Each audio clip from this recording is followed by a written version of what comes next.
যা যা যা। তো হ্যালো বন্ধুরা, কেমন আছো সবাই? সবাইকে আমার আইবি ফ্যামিলি ক্রিয়েটরে স্বাগত জানাই। Good morning. আজকের দিনটা এইভাবে শুরু করলাম। চলে এসেছি সকাল সকাল, আমার ঘরের সমস্ত কাজ সারা কমপ্লিট। এবার চলে যাব রান্নাঘরে। তোমাদেরকে প্রথমেই জানাই, আমার ভিডিও তোমরা দেখছো, তোমরা আমাকে পাশে রয়েছো আমার, তার জন্য তোমাদেরকে অসংখ্য ধন্যবাদ। তা আজকেও সকাল সকাল একটা নতুন ভ্লগ নিয়ে চলে এলাম তোমাদের সামনে। তা যথারীতি শোনা গেছে এখন পড়তে, এইমাত্র পড়ে হয়তো ঢুকবেও, টাইম হয়ে গেছে আসার জন্য। আর এদিকে আমি আজকে শুরু করব দিনটা, আমার যেমন রান্নাঘর দিয়ে শুরু করি তেমনি প্রথমে চলে যাবো রান্নাঘরে। আমাদের মুড়ি খাবার একটু করতে হবে, তারপর রান্নার জোগাড়। আজকে আমি সব জোগাড় জান্তি করে নিয়েছি মোটামুটি। এবার ঢুকবো রান্নাঘরে। চলে এসেছি রান্নাঘরে। এখানে আমি সমস্ত রান্নার জোগাড় জান্তি যতটা পেরেছি করে রেখে দিয়েছি। আর এইখানে করেছি একটু মটর সিদ্ধ। এই যে এটা ঘুগনি করবো মুড়ি খাওয়ার জন্য। যেহেতু আমাদের রেগুলার তোমরা জানো মুড়ি খাবারটা লাগবেই, আমাদের মুড়ি খাবার আমাকে করতেই হবে। যেমন আমার কর্তা মশাই মুড়ি খেতে বেশি ভালোবাসে। চলো প্রথমে মশলা ঘুগনিটা দিয়ে শুরু করি দিনটা আজকে। আর সবাই কেমন আছো, সবাই ভিডিও দেখছো, একটু পাশে লাইক কমেন্ট করে পাশে থেকো। আর এই ওয়েদারে এই পরিস্থিতিতে সবাই কেমন আছো জানিও। আর চেষ্টা করো অতি অবশ্যই গরমে ভালো থাকো। তো এই যে চলে এসেছি, ঘুগনি বসিয়ে দিয়েছি। এখানে আমি একটু 5 ফোড়ন দিয়েছি, পেঁয়াজ রসুন টমেটো সব ভাজতে দিয়ে দিয়েছি। তেলের উপরে সামান্য চিনি দিয়েছিলাম। এই যে মশলা বেটে আমি রেখে দিয়েছি, আমি রান্নার জন্য সবসময় শুধুর জন্য এখানে মশলা একটু বেটে রেখে দিই। একটু আদা দিয়ে দিলাম অল্প করে, একটু হলুদ গুঁড়ি, একটু জিরে গুঁড়ি, অল্প একটু ধনে গুঁড়ি, একটু কাশ্মীর লঙ্কার গুঁড়ি আর সামান্য একটু চানা মশলা। আর মশলাটা ভালো করে কষিয়ে নেবো, বেশ করে কষাবো মশলাটাকে, গ্যাস বাড়িয়ে যতক্ষণ না মশলা থেকে তেল ছাড়ছে ততক্ষণ। তারপরে তখন মশলা সিদ্ধ করে দিয়ে ঢেলে দেবো। তাহলে আমাদের আজকের মুড়ি খাবার টিফিন খাবার রেডি। আর এই যে স্বাদ মতো নুন দিয়ে দিলাম। তো এই যে মটর আমি দিয়ে দিয়েছি, এটা বেশ করে এখন ফুটবে। ফুটে এবার একটু গাঢ় গাঢ় হোক, তারপর তখন দিয়ে দেবো। আমার মটর ঘুগনি রেডি আজকে। তুলে নাও সুর গাও জীবনেরই জয়গান, কোনো ছিন্ন বিনা। এই যে মুড়ি বাড়া হয়ে গেছে, দিয়ে দিয়েছি গরম গরম ঘুগনি আর মুড়ি আমার কর্তামশাইকে। চলো দিয়ে দিই। তারপর আমার রেগুলার যেমন ডিউটি, আমাকে যেতে হবে এখন নিচে, আমি দোকান সামলাবো। তারপরে তখন মেয়েকেও দেবো, আর আমি আবার উপরে উঠে আসবো। চলো যাই।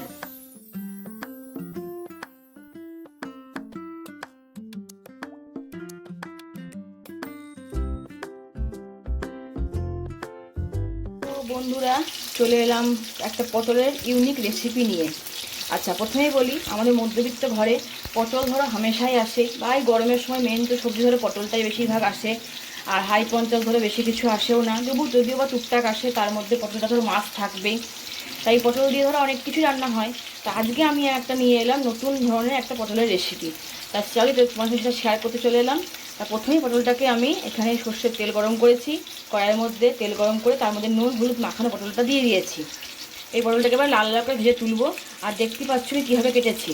আর প্রথমেই বলি, তোমরা পটলটা কিন্তু শুধু পটল দিয়েও করতে পারো, আবার একটু আলু দিয়েও করতে পারো।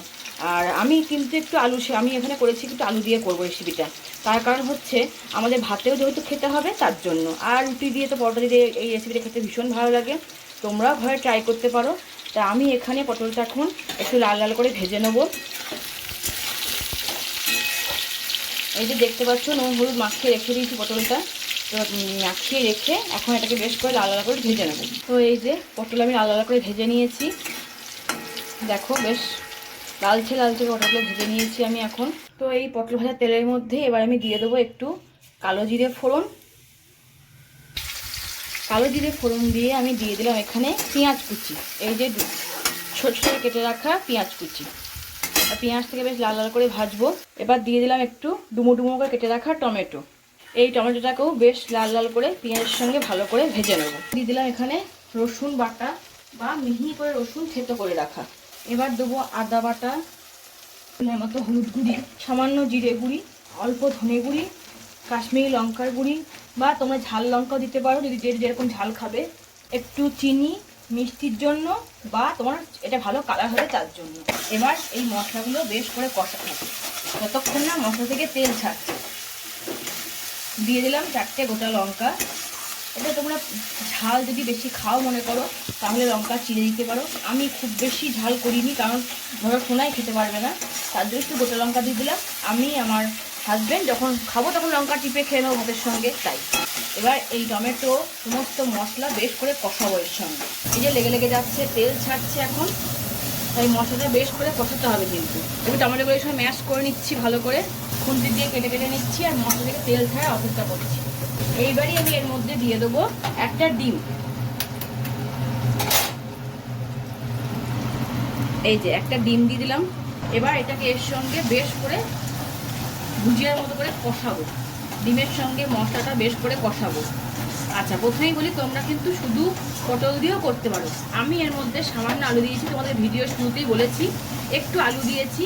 আলুটা আমি হালকা ভাপিয়ে জলে, কারণ আমরা যেহেতু ধরো ভাত দিয়ে খাবো, এটা তোমরা রুটি দিয়েও, গরম ভাত দিয়েও ভীষণ ভালো লাগে খেতে। আবার তোমরা রুটি দিয়েও পরোটা দিয়েও খেয়ে দেখতে পারো, ভীষণ ভালো লাগে। ডিমের আঁশটে গন্ধটা যতক্ষণ না মরছে ততক্ষণ তোমরা এটা কষিয়ে যাবে ভালো করে। এবার বলি আলু দেওয়ার কারণ হচ্ছে যেহেতু ভাতে ধরো আমার সোনাইকেও ভাতটা মাখিয়ে দিতে হবে, হ্যাঁ, তার জন্য আমি একটু আলু দিয়েছি। আর আলুটা আমরা বরাবরই খেতে পছন্দ করি, আমরা তিনজনেই বলো বা আমরা আমাদের এই ফ্যামিলিতে আলু খেতে বরাবরই পছন্দ করি। দেখো দেখতেই পাচ্ছ ভুজিয়া ভুজিয়া মতো হয়ে গেছে এখন। এবার দিয়ে দিলাম এর মধ্যে আলু, অল্প ভাপিয়ে রাখা আলু। এবার আলু আর পটল এটাকে বেশ করে এর সঙ্গে মশলার সঙ্গে কষাবো। এবার আমি এখন কিন্তু জল দেবো না, আগে ভালো করে এটা কষিয়ে নেবো। এবার দেবো স্বাদ মতো নুন। অতি অবশ্যই তোমরা কিন্তু একবার ট্রাই করে দেখতে পারো। আমি এর আগেও করেছিলাম, তখন তোমার সঙ্গে শেয়ার করা হয়নি, আজকে আবারও করলাম। খেতে কিন্তু ভীষণ ভালো লাগে। আর কি বলতো, সবসময় তো আমরা পটল সাধারণত চিংড়ি মাছ দিয়ে খাওয়া হয় না, আর আমার ঘরে চিংড়ি মাছ হয় না খুব একটা, তার কারণ হচ্ছে আমি চিংড়ি খেতে পারি না। আমার চিংড়ি মাছ খেলে অ্যালার্জি হয়ে যায় সঙ্গে সঙ্গে, তার জন্য আমি চিংড়ি মাছ খেতে পারি না। তাই এই পটলটাকে চেষ্টা করি একটু অন্যরকমভাবে করার। সবসময় কী বলতো, ঘুরিয়ে ফিরিয়ে রান্না করলে খেতেও ভালো লাগে, স্বাদটাও চেঞ্জ হয়, আর রান্নাটা একটু অন্যরকম মনে হয়, তার জন্যই ঘুরিয়ে ফিরিয়ে করা রান্নাটা। গ্যাস মিডিয়াম টু স্লো আছে, আমি সমানে এখন কষে যাচ্ছি এটাকে। যত কষবে ততই এটার মধ্যে সেন্টটা স্বাদটা বেরোবে। এখন মধ্যে কষিয়ে যাচ্ছি এটাকে আমি ভালো করে। এখন জল ঢালবো না এর মধ্যে, দেখো লেগে লেগে যাচ্ছে একটুখানি, এই যে কড়াইয়ের গায়ে লেগে লেগে যাচ্ছে। এবার একটু জল দিয়ে দেবো, হালকা জল দিয়ে দেবো, নিয়ে গায়ে গায়ে করে তারপরে নামিয়ে দেবো। এবার এটা একটু ফুটতে দেবো, যাতে পটলের মধ্যে আলুর মধ্যে সমস্ত রসটা ভালো করে ঢুকে যায়। আমার এই রান্না ভালো লাগলে অতি অবশ্যই কমেন্ট করে জানিও, আর তোমরা এটা এম করে খেলে কিনা সেটাও জানাবে কিন্তু। এবার একটু ঢাকা দিয়ে ফুটতে দেবো এটাকে আমি। এই যে আমার তরকারি রেডি, পটল দিয়ে ডিম দিয়ে আলুর তরকারি পুরোপুরি রেডি। এবার এটাকে আমি ঢেলে নেবো। একদম পারফেক্ট গরম ভাত, গরম বেশ সুন্দর সুন্দর রুটি, সুন্দর সুন্দর পরোটা দিয়ে খাওয়ার জন্য আমার তরকারি রেডি। মাছ বসিয়ে দিয়েছি, এবার আমি মাছ ভাজতে বসিয়ে দিয়েছি। এবার একটু মাছের গায়ে গায়ে কারি কারি করবো, তাহলেই মাছের কালিয়া বলো বা মাছের গায়ে গায়ে কারি কারি মতো করবো, তাহলেই আমার রান্না কমপ্লিট। আজকে দুপুরের মতো রান্না আমার কমপ্লিট। মাছটা বেশ কড়া করে ভেজে নিয়ে এবার আমি মাছের কালিয়া বা মাছের কারির জন্য আমি সমস্ত মশলা এখানে দিয়ে দিয়েছি। পেঁয়াজ বাটা, আদা বাটা, রসুন বাটা, টমেটো বাটা সব এখানে দিয়ে দিয়েছি।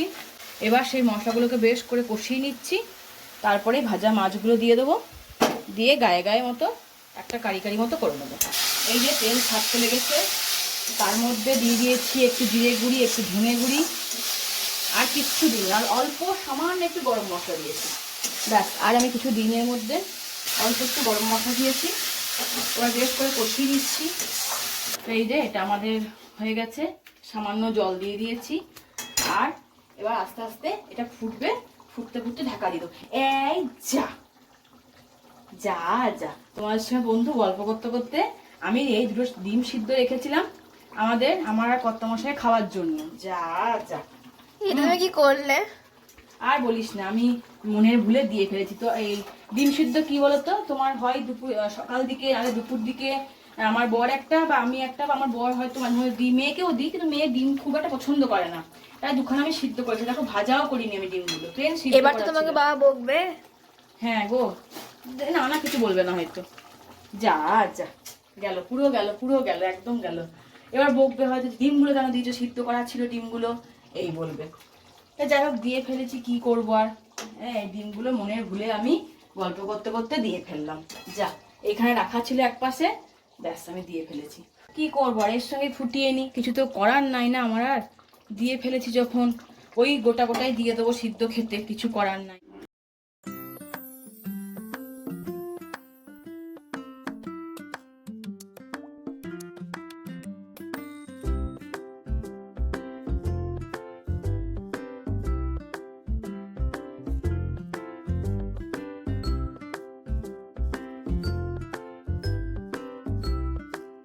এই যে দুপুর গড়িয়েছে আর দেখো কি সুন্দর বৃষ্টি আরম্ভ হয়ে গেছে।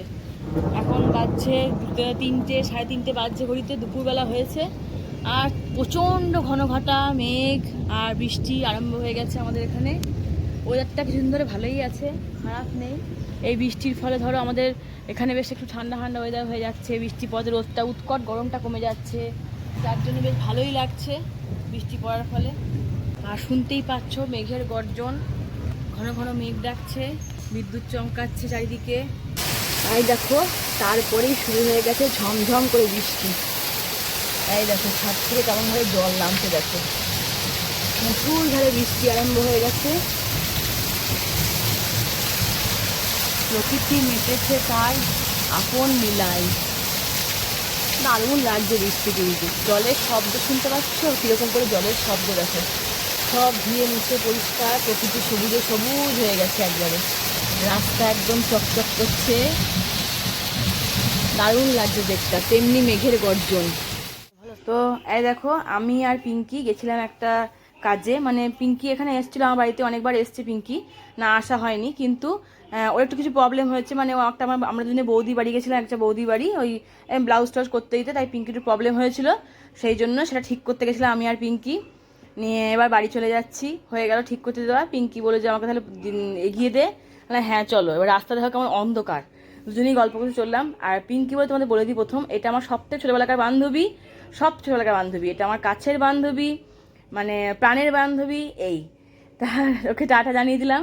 ও বললো পরে আসবে, ও মিনময়দা আমার গুবলু সোনা বললো পরে আসবে, তাই ওদেরকে জানিয়ে দিলাম বিদায়। এখন ওরা চলে গেল, আসবে পরে, আবার দেখা হবে ওদের সাথে, নিশ্চয়ই একটা ভিডিও তোমাদের সামনে নিয়ে আসবো। আর বাড়ি চলে এলাম, আমি এখানেই শেষ করলাম। সবাই ভালো থেকো, সুস্থ থেকো। আর আমার ভিডিও দেখার জন্য তোমাদের সবাইকে অসংখ্য ধন্যবাদ।